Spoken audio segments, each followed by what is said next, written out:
बिहार में मात्र 17 दिनों के भीतर गृह मंत्री अमित शाह 2 बार बिहार आ चुके हैं। पहले दौरे में सीमांचल को साधने की कवायद, दूसरे दौरे में जेपी के गांव सिताब दियारा से राजनीतिक शंखनाद। मंच पर देश के सबसे कद्दावर यूपी के मुख्यमंत्री योगी आदित्यनाथ का विराजमान होना ये महज राजनीतिक इत्तेफाक नहीं है, इसमें एक बड़ा राजनीतिक संदेश है। सियासी पंडितों की माने तो बीजेपी कभी भी बिना कुछ सोचे समझे कदम नहीं उठाती है। बीजेपी अभी से बिहार को जीतने की जुगत में लगी है।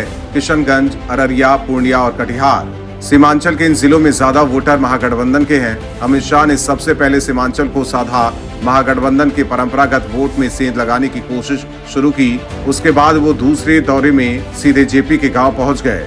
बिहार की राजनीति में लोकनायक जयप्रकाश नारायण की अहमियत को कौन नहीं जानता, ये बात बीजेपी को पता है। यही कारण है कि सिताब दियारा में मात्र 3 फीट की दूरी पर जेपी की याद में 2 अलग अलग स्मारक बना दिए गए। अब जरा यूपी के सीएम योगी आदित्यनाथ की सिताब दियारा में हुंकार भरने के आईने में बिहार बीजेपी की प्लानिंग देखिए।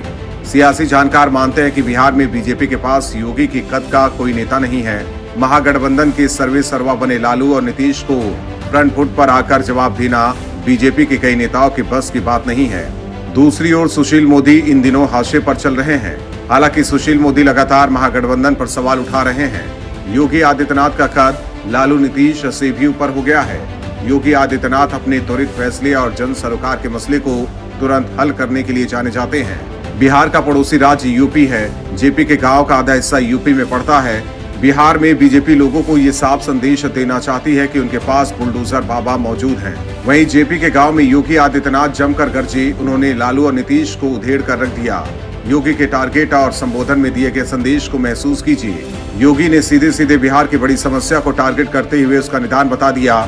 योगी आदित्यनाथ ने सीधे 2025 के बिहार विधानसभा चुनाव को टारगेट करते हुए लोगों को ये संदेश दिया कि अगर बिहार में बीजेपी की सरकार बनती है तो यूपी की तर्ज पर सभी समस्याओं का निदान किया जाएगा।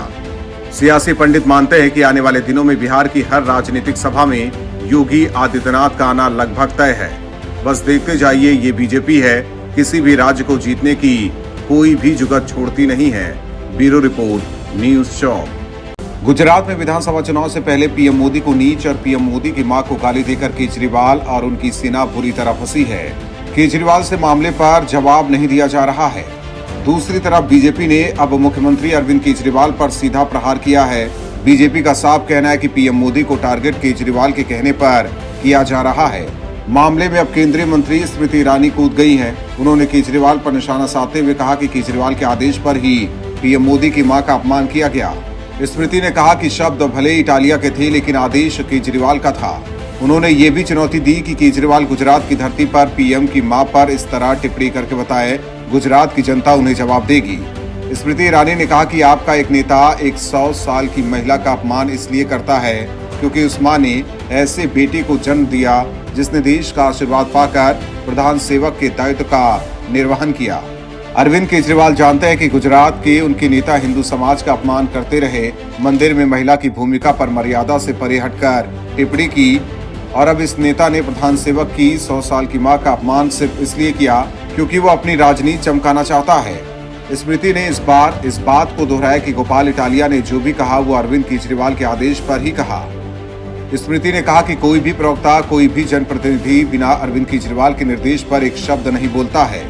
स्मृति ने पूछा कि क्या आप अपने राजनीतिक फायदे के लिए इस हद तक गिर सकते हैं? ये अंदर के चरित्र का प्रमाण है। बता दें कि बीजेपी ने गुजरात आप प्रमुख का एक और वीडियो वायरल किया है जिसमें वो पीएम मोदी की मां को नौटंकीबाज बता रहे हैं। मामला बेहद गंभीर होता जा रहा है, लेकिन पूरे मामले पर केजरीवाल की चुप्पी भी सवालों के घेरे में है। ऐसे में बड़ा सवाल यही है कि क्या केजरीवाल के आदेश पर ही गुजरात में ये सब खेल चल रहा है। ब्यूरो रिपोर्ट, न्यूज़ चौक। 2024 लोकसभा चुनाव से पहले देश के प्रधानमंत्री नरेंद्र मोदी को अपशब्द कहने की मानो होड़ से मच गई हो। एक के बाद एक कई नेता पीएम का अपमान करने से पीछे नहीं रह रहे हैं। हाल ही में आम आदमी पार्टी के गुजरात के अध्यक्ष गोपाल इटालिया ने पीएम मोदी पर अमर्यादित टिप्पणी की थी। गोपाल इटालिया ने पीएम मोदी को नीच कह डाला था। इतना ही नहीं, उन्होंने प्रधानमंत्री की 100 साल की मां हीराबा पर भी अपमानजनक टिप्पणी की थी।